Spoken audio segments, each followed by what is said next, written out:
नमस्कार, नमस्कार, नमस्कार दोस्तों। मैं Nikhilesh Jain Hindi chess base India channel पर आप सभी का हार्दिक अभिनंदन करता हूं। दोस्तों, वर्ष का साल का सबसे ज़्यादा मजबूत बड़ा ओपन टूर्नामेंट जो है उसकी शुरुआत हो गई है, कतर मास्टर्स 2023।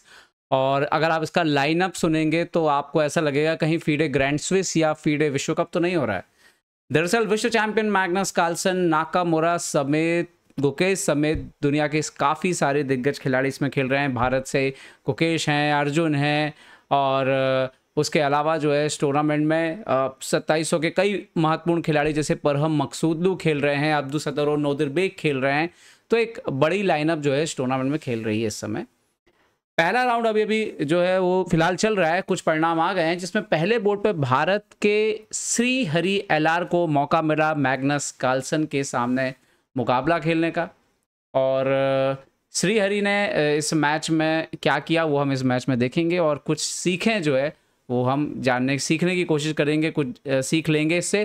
फिलहाल जब मैं वीडियो बना रहा हूँ इस समय वंतिका अग्रवाल नाकामुरा का मैच चल रहा है जिसमें नाकामुरा काफ़ी प्लस पोजीशन में है। अनीश गिरी खेल रहे हैं इस टूर्नामेंट में। फिलहाल उनका पहला मैच भारत के रोहित कृष्णा से लगभग ड्रॉ के आसपास लग रहा है। तो फिलहाल जब मैं अभी जो करंट पोजीशन है, रात को 9:43 हो रहे हैं इंडिया में, और नोबेर शाह हमारे जो दोस्त हैं वो गुकेश के खिलाफ बहुत ही ज़्यादा पावरफुल पोजीशन में। इसका परिणाम क्या आएगा पता नहीं, जब भी आएगा इस पर हम डिस्कशन करेंगे। फिलहाल चलते हैं कार्लसन का मैच जो अभी ख़त्म हुआ है और इससे क्या सीख सकते हैं हम। कार्लसन ने शुरुआत करी C4 खेल के, श्रीहरि ने C6 खेल के जवाब दिया, D4 D5 और नाइट F3 और यहाँ पर नाइट F6 स्लाव पोजीशन जो है हो गई। यहाँ पर कार्लसन ने G3 सिस्टम खेला, इन्होंने खेला bishop F5, night C3 E6। जो कार्लसन यहाँ पे खेलते हैं नाइट H4 और चैलेंज करते हैं बिशप को। श्रीहरि ने यहाँ पे DC4 मारा और नाइट इंटू F5 अलाउ किया। ठीक है, इंटू F5। कार्लसन सॉलिड खेलते हैं, E3 खेलते हैं। यहाँ पर बिशप D6 और बिशप C4 रिकवर किया, यहाँ पर उन्होंने कैसल किया। तो कार्लसन खेलते हैं क्वीन F3 और सवाल पूछते हैं कि जो पॉन आपने डबल कराया है, जब मैंने नाइट H4 खेला था बिशप G6 खेल सकते थे, आपने नहीं खेला, और ये जो पॉन आपने डबल कराया है इसको आप कैसे प्रोटेक्ट करोगे। तो श्रीहरि ने यहाँ पे G6 किया। पोजीशन ठीक है बट डेफिनेटली किंग साइड जो है थोड़ी वीकनेस आ रही है।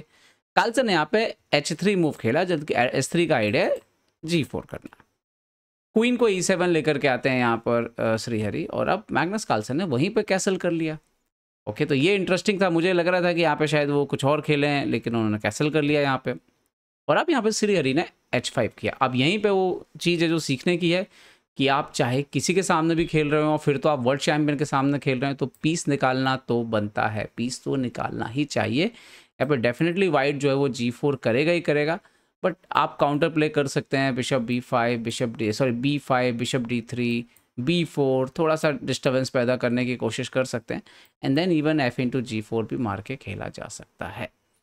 मैच में क्या हुआ, मैच में श्रीहरि ने किया H5, उनको लगा कि शायद अब G4 जो है वो ना आए, रुक इवन यहाँ पर आए मैग्नस कार्लसन, और अब यहाँ पे श्रीहरि खेलते हैं नाइट E4। अब ये वो पोजीशन थी जहाँ पर अभी भी उन्हें अपना मोहरा निकालना ही चाहिए था। बिना मोहरा निकाले तो आप विश्व चैंपियन को नहीं हराएंगे। तो ये शायद इसमें मैं ज़रूर बोलूँगा श्रीहरि एक अच्छे प्लेयर हैं, आगे चल के हो सकता है कि ग्रैंड मास्टर भी जो है वो बन जाएँ जल्दी।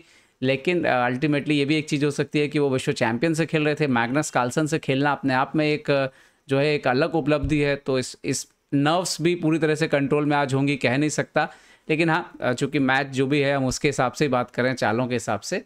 लेकिन हाँ ये ज़रूर आप मानना पड़ेगा कि चूँकि कार्लसन से वो मैच खेल रहे थे तो हो सकता है कि वो नर्व्स जो है वो पूरी तरह से कंट्रोल में ना हो एक्साइटमेंट की वजह से। ओके, नाइट E4 खेला यहाँ पे श्रीहरि ने, और अब कार्लसन ने यहाँ पे चाल खेली G4। इसके बाद कार्लसन का जो खेल है वो बिल्कुल बहुत ही नेक्स्ट लेवल चला जाता है। श्रीहरि यहाँ पे मारते हैं H4, और अब बिशप B4 खेलते हैं, और ये जो बिशप B4 थी यही गलत चाल साबित हुई।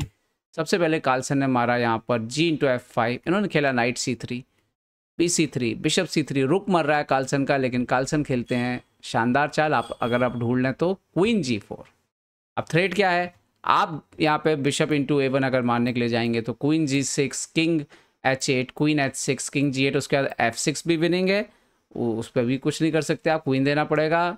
इवन ये पोजीशन पे किंग H2 भी जो है वो विनिंग है। आप ज़्यादा एक चेक दे सकते हैं, बट आफ्टर यहाँ पर F4 रुक G1 जो है वो अनस्टॉपेबल है।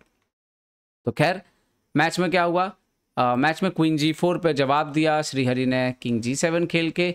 यहाँ पे शायद क्वीन F6 करके खेलना चाहिए था, बट स्टिल FG6, और अगर हम देखें और यहाँ पे आप अभी भी जो है वो मार नहीं सकते हैं क्वीन G6, आपको किंग G7 पर, ये बहुत ही टिपिकल, इस तरीके से तो कोई सोचता नहीं है।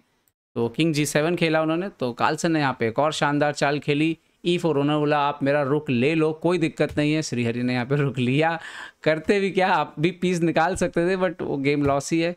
यहाँ पर कार्लसन खेलते हैं bishop G5, queen B4, F6 check, king यहाँ पर जाता है G8, और आफ्टर रुक A1 नाइट D7 फाइनली आता है 22वीं चाल में बाहर, लेकिन जैसे ही बाहर आता है अगली चाल में रिज़ाइन करना पड़ता है। तो इससे बेहतर था कि पहले ही ये मोहरा निकाल लिया जाता। तो आपके लिए सीखने वाली बात यह है कि आप किसी से भी खेलिए, इतना ध्यान रखिए कि ओपनिंग में अगर आप एक ही मोहरा बार बार चल रहे हैं तो वो बिल्कुल भी आपके लिए अच्छी बात तो नहीं है। तो सबसे पहले अपने मोहरे निकालिए सारे, और फिर एक अच्छा मुकाबला जो है वो खेलने की कोशिश कीजिए। तो उम्मीद करता हूँ ये वीडियो आपको पसंद आया होगा। कतर मास्टर पे हमारी नज़र बनी रहेगी, जैसे जैसे परिणाम आएंगे, कुछ और अच्छे मैच निकल के आएंगे, हम आपके लिए वीडियोज़ जो है वो लाते रहेंगे। तो अपना ध्यान रखिए, सुरक्षित रहिए। जय हिंद दोस्तों।